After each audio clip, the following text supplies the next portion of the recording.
수아가 토끼를 키운다고 하던데 강아지도 있는데 토끼도 키우시나요? 토끼? 토끼 안 키우는데? 수아가 토끼 키운다던데요? 당황. 다 들통나는 거짓말을 버르장머리 없이 아이 키우면서 한 번쯤은 경험해보는 거짓말. 3살 버린 8까지 간다는데 큰일 났습니다. 거짓말을 하는 것은 아이가 애타게 보내는 마음 신호이기도 합니다. 지금부터 거짓말을 왜 하는지 진짜 이유와 연구로 밝혀진 실패 없이 해결하는 방법에 대해 알려드릴게요. 지금부터 시작! 안녕하세요. 아이를 키우다 보면 누구나 한 번쯤 경험하는 아이의 거짓말. 아이의 마음 따윈 보이지 않고 거짓말 했다는 그 사실만 보이죠. 아니, 나에게? 라며 절대 해서는 안 되는 것으로 생각합니다. 그리고 연구로 밝혀진 사실은 영유아기 거짓말은 아동의 인지적, 사회적 발달을 반영한다고 합니다. 거짓말은 아동기 후반과 청소년에 이르며 문제가 될 수 있습니다. 거짓말은 하지 않는 거야 라고 정확하게 가르쳐야 합니다. 왜 거짓말을 할까요? 다양한 이유로 거짓말을 합니다. 거짓말하는 유형이 있는데요. 거짓말 5가지 유형을 살펴보고 유형에 따른 거짓말 대처법 알려드릴게요. 첫 번째, 소망형. 원하는 것을 이룬 것처럼 마음속으로 바라는 바람, 소망에 대해 거짓말을 합니다. 엄마, 지유랑 오늘 놀이터에서 놀기로 했어. 놀이터 가고 싶은 마음이 있는 거예요. 우리 수아 놀이터 가고 싶었구나 라고 소망형 거짓말에는 마음 읽어주기를 해줘야 합니다. 너의 마음을 알아줄게, 읽어줄게 라고 말입니다. 두 번째, 현실 회피형. 내가 안 그랬어. 다 했단 말이야. 부모에게 혼나고 야단 맞을까봐 그 상황을 모면하기 위해 자기 보호를 하기 위해 거짓말을 합니다. 내가 안 그랬어. 라며 세상 억울하게 표현합니다. 여기서 중요해요. 더 추궁하거나 야단을 하시면 거짓말 플러스 거짓말이 됩니다. 부모님이 솔직하게 말해 화 안 낼게 라고 이야기해서 부모님을 믿고 사실대로 이야기했는데 듣고 보니 혼날까? 너 어떻게 그럴 수 있어? 몇 번이나 이야기해! 라며 궁지로 몰리게 되면 약속을 지키지 않은 부모의 태도를 보고 무슨 일이 있어도 걸리면 안 되겠다라고 생각하며 들키지 않으려고 거짓말을 더 하게 됩니다. 솔직하게 이야기했을 땐 솔직하게 이야기해줘서 고마워 라고 말해주세요. 화내기 없기. 침착하고 차분하게 이야기해주세요. 세 번째, 관심 끌기형. 부모님께 관심 받고 싶어서 관심 끌기의 목적으로 거짓말을 합니다. 하원 후, 엄마, 친구가 때렸어. 꼬집었어. 친구가 나 싫어해. 싫다고 했어. 라며 했을 때 과잉 반응, 과잉 보호 반응은 노노노 적당한 일상적 반응을 해주시면 됩니다. 물론 아이의 이야기가 지속되고 힘들어한다면 선생님과 상담을 해보시길 권유드리며 처음 아이가 그 이야기를 했을 때 선생님께 연락을 드려보는 것도 추천드려요. 네 번째, 과시형. 아이들이 친구보다 더 좋은 게 우리 집에 있다고. 나는 너보다 장난감 많아. 우리 집은 큰 장난감 있어.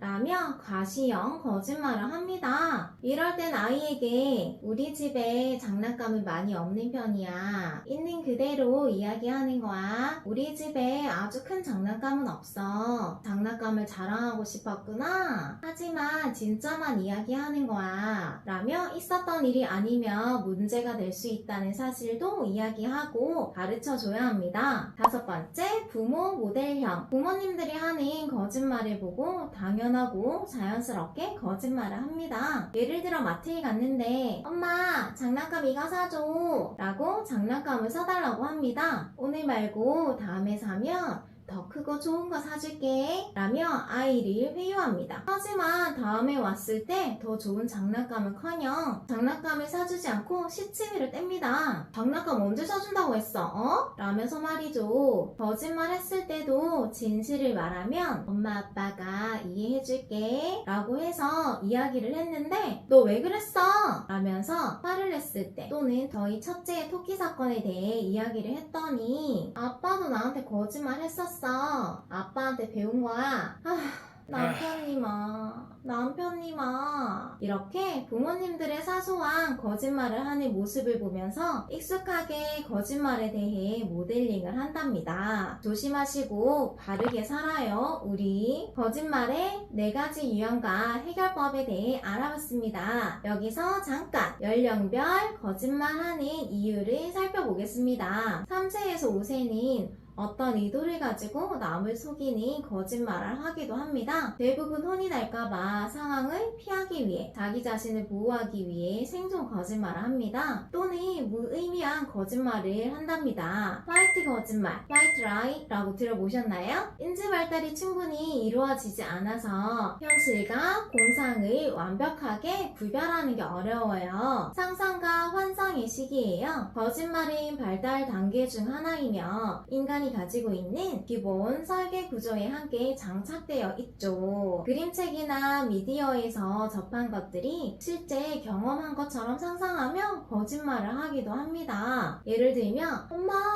나 인어공주 봤어. 부모님들이 보기에는 다 아는 거짓말하네. 엄마 아빠는 다 알아 라고 느낍니다. 6살, 7살인 다른 사람의 마음을 알아가며 상황에 따라 거짓말이 정교해지고 과장되기도 한답니다. 만 6세에서 8세 이후는 인지와 사고 능력이 발달하며 거짓말이 잘못된 행동임을 알고 거짓말에 죄책감을 느끼며 옳음과 그름을 알 수 있답니다. 또한 혼날까봐 상황 모면을 위한 거짓말을 하고 부모님의 관심을 받기 위해 거짓말을 하기도 합니다. 또 자신의 실수로 타인에게 부끄럽고 민망할까봐 두려워서 거짓말을 하기도 하며 아이의 욕구를 충족시키려고 거짓말을 하기도 합니다. 예를 들면 친구의 물건을 망가뜨린 거예요. 내가 안 했어. 안 했다고. 너 내가 하는 거 봤어? 라면서 거짓말을 합니다. 만 9세 이후로 넘어가니 초등학교 고학년 자녀가 거짓말을 습관적으로 한다면 문제가 있어요. 인지 능력이나 사고가 발달한 상태로 악한 마음을 가지고 복수심 또는 수심으로 일부러 거짓말을 하기도 하며 자신의 이익을 위해 이야기를 꾸미며 거짓말을 하기도 합니다. 고학년이 되어 갑자기 하루아침에 생긴 행동이 아니며 이미 유아기 때부터 가르침이 제대로 이루어지지 않아 습관이 되었을 가능성이 높습니다. 발달 연령에 맞는 거짓말에 대해 알아봤고요.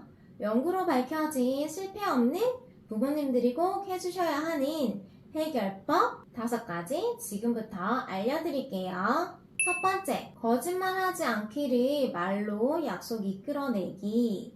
연구 논문에도 나와 있는데요. 거짓말에 대해 말로 약속을 이끌어낸 아이들은 약속을 한 후 거짓말하는 비율이 상당히 낮아졌다고 합니다. 4세는 말로 약속을 해도 약속에 대한 충분한 이해가 부족해서 어렵다고 해요. 꼭 거짓말을 하지 않겠다니 말로 약속을 이끌어내주세요. 말로 하는 약속은 아이들이 유혹을 극복하고 규칙을 지킬 수 있게 돕는다고 합니다. 이렇게 간단한 방법이 있네요. 예! 두 번째, 거짓말 관리와 호행망 좁히기. 거짓말 했을 때 확인이 필요합니다. 예를 들어 학습지나 학교 숙제, 유치원 숙제를 했을 때 다 끝났다고 하면 꼭 부모님이 확인을 해야 합니다. 그리고 거짓말을 하지 못하게 할 수 없게 포기하고 싶게 부모님들이 분위기를 만들어주는 게 중요해요. 며칠 전 저희 집 첫째가 엄마 쿠키 빨리 안 먹으면 상한대. 내 친구가 이야기해줬는데 크리스마스 때 쿠키를 받았는데 아껴뒀더니 쿠키가 곰팡이가 피고 상했대 라고 이야기를 했어요. 그런데 엄마의 그 촉이 있죠. 촉이 오잖아요. 거짓말 같은 느낌. 그래서 그랬구나. 친구 누구야? 크리스마스 때 쿠키를 아껴놨다가 쿠키가 상해서 너무 속상했겠다. 엄마는 만나서 이야기 한번 나누고 싶다 라고 말했더니 당당하게 그 친구 일반이야. 아, 일반 친구구나. 그러면 엄마가 내일 학교 마치는 시간에 학교 가서 그 친구랑 이야기 나눠보고 싶다. 내일 학교 마치는 시간에 만나자. 라고 했더니 웃으면서 사실은 거짓말이야 엄마 라고 고백을 하더라고요. 집에서 새는 바가지는 들에 가도 샌다더니 이렇게 거짓말의 촉이 느껴지시면 거짓말의 포획망을 좁히면서 직접 확인을 하셔야 합니다. 그러면 우리 엄마 아빠한테는 거짓말이 통하지 않는구나 를 알고 거짓말이 강화되기보다는 정직이 장착될 수 있게 해주셔야 해요. 정직이 강화되려면 사실을 말해줘서 고마워 라며 거짓말을 고백한 용기에 대해 칭찬을 꼭 해주셔야 합니다. 거짓말은 했지만 사실을 털어놓은 그 용기와 경험이 쌓이며 거짓말을 허이 물러나고 정직이 자라난답니다. 세 번째, 거짓말하는 진짜 마음 알아주기. 거짓말을 하는 이유가 있습니다. 이유 없는 거짓말은 없어요. 물론 이유 없는 거짓말을 하는 아이도 있을 수 있어요. 습관처럼 형성되어 있다면 문제가 있겠죠. 내 아이의 진짜 마음 욕구를 잘 살펴보며 헤어진 마음을 알아주세요. 네 번째, 일관성 있는 태도와 소통입니다. 이런 건 기본 아닌가요? 라고 생각하시죠? 육아에서의 기본은 일관성 있는 태도입니다. 거짓말에도 명확하게 일관성 있게 유지해 주셔야 합니다. 감정의 소용돌이에서 가볍게 심호흡하시고 하며 화가 날 것 같지만 마음을 다스리고 나와서 차분하게 일관성 있게 거짓말은 하지 않는 거야. 사랑과 사람의 예의고 믿음이야. 라고 말해주세요. 최근 첫째님이 거짓말 했을 때 거짓말을 하면 사실 엄마는 알 수가 없어. 하지만 시간이 지나서 거짓말이 쌓이면 엄마는 알 수가 있어. 사소한 일에 거짓말하지 않으면 좋겠어 라고 이야기를 해줬더니 첫째의 반성하고 깨달은 얼굴 표정이 보이더라고요. 부모와의 지속적인 진솔한 소통도 중요합니다. 자, 오늘은 거짓말하는 유형과 대처법, 연령에 따른 이유와 연구로 밝혀진 거짓말 해결 방법 4가지에 대해 알아보았어요. 요약하자면 우리 아이들은 연령에 따라 다양한 이유들이 있어서 거짓말이 나타난답니다. 거짓말 했을 때 연구로 밝혀진 실패 없는 부모님들이 꼭 해주셔야 하는 해결법 4가지 간단히 살펴보겠습니다. 첫 번째, 거짓말하지 않기로 말로 약속 이끌어내기. 두 번째, 거짓말 관리와 포획망 좁히기. 세 번째, 거짓말하는 아이의 진짜 마음 알기, 욕구를 파악해주세요. 네 번째, 일관성 있는 태도와 적극적으로 진솔하게 소통하기였습니다. 우리 아이가 거짓말을 처음 했을 때 당혹스럽고 황당합니다. 하지만 거짓말은 발달 과정이며 잘 성장하고 있다는 증거죠. 거짓말을 하는 진짜예요. 진짜 속마음을 알아봐주세요. 부분, 묘목은 바로 고치지 않으면 자살한 후에 고쳐지지 않습니다. 거짓말도 습관이 되지 않도록 정직함이 자라날 수 있게 잘 가르쳐주세요. 육아는 매번 어려움의 연속이지만 지금까지 잘해왔고 잘하고 계시잖아요. 가르쳐야 할 것들이 참 많지만 하나하나 잘 해나가고 계시니 여러분들의 육아를 진심으로 응원합니다. 영상 봐주셔서 감사합니다. 안녕!